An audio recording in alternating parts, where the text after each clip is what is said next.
All right, guys, I'm going to read So Much to Learn.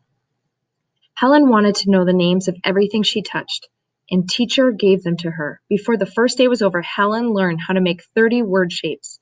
Before the first month was over, she knew how to spell 100 words. From early morning until late at night, Helen spelled the words she knew. She spelled until her eyelids drooped and her fingers could hardly make shapes. You really should slow down, a worried friend said, or she will hurt her brain. Teacher just smiled. She knew that nothing could stop Helen now. By the middle of June, Helen knew more than 400 words, but there was one important word she did not know. Helen was 7 years old now, but for more than 5 of those years, she had been blind and deaf. During those 5 years, she had forgotten how to laugh.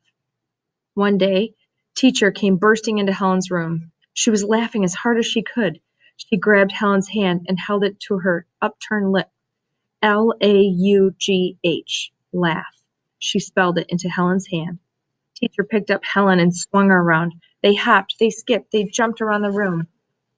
Helen didn't know it, but Teacher was leading her through the motions of happiness.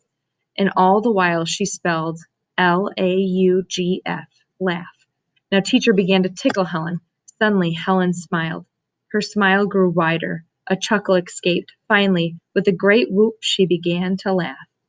Helen's mother and father had heard the noise coming from her room. They had come to the door to watch. Mrs. Keller leaned her head against her husband's shoulder. "Oh, Arthur," she whispered, "Helen's laughing. I never thought I'd hear that sound again." Soon Helen was ready to take her next big step forward. It was time, Teacher said, for her to learn how to read. Teacher got out a big card. On the card were printed the 26 letters of the alphabet. Each letter stood up from the background so that you could feel it. This is how the blind had to learn to read, with their hands.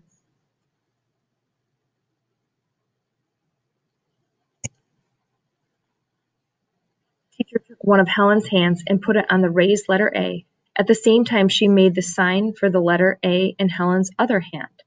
At first, Helen frowned and looked puzzled. She understood what was happening in one hand, but what was happening under her other? Teacher didn't try to explain. She just moved Helen's finger onto the next letter on the card B. She spelled at the same time in Helen's other hand. Helen still didn't understand, but now she moved her own finger on the next raised shape on the card, C. Teacher spelled quickly. Helen kept on going. Teacher kept right up with her. Then suddenly, between one letter and another, Helen stopped. She began to smile, for suddenly she understood. Before the day was over, Helen learned all the letters of the alphabet. She was ready to move on to words. That night, a tired but happy Annie Sullivan sat down and wrote a letter. "Something tells me," she wrote, "that I'm going to succeed beyond my wildest dreams." Helen and Teacher did not spend all their time hunched over alphabet sheets and word cards.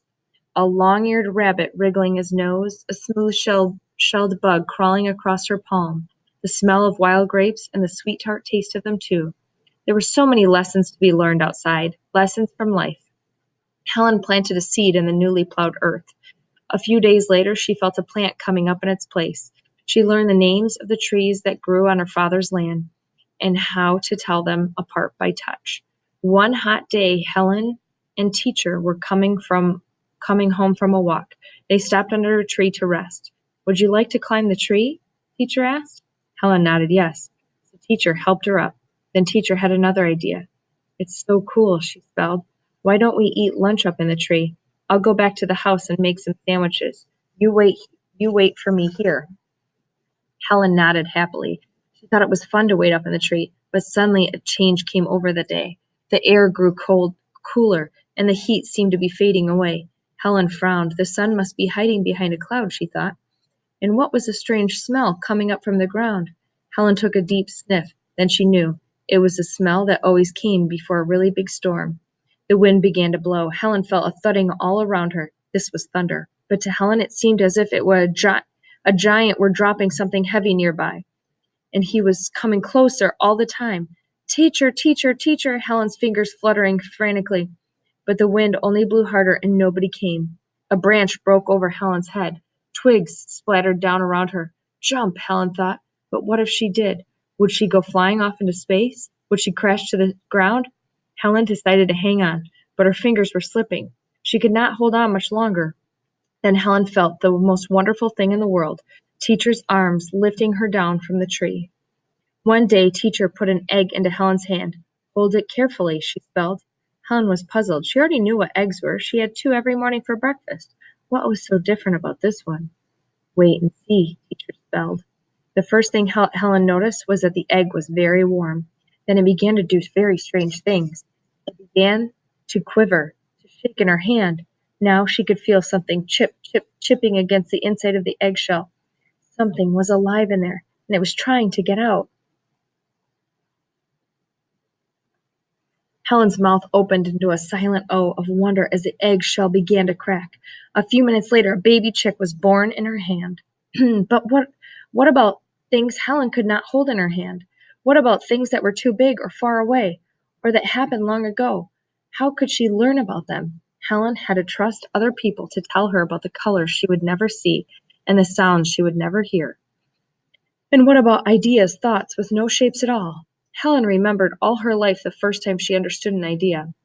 One day Teacher asked her a very hard question. Helen tried to think of the answer. She tried as hard as she could. Teacher leaned forward. She tapped Helen's forehead. T-H-I-N-K, she spelled at the same time. And suddenly Helen knew. That's what was happening inside her head. She was thinking. Helen learned so many hard things that first summer, but she didn't know they were hard. To 7-year-old Helen Keller, it was simply a magic time, a time when the world came to life in her hands.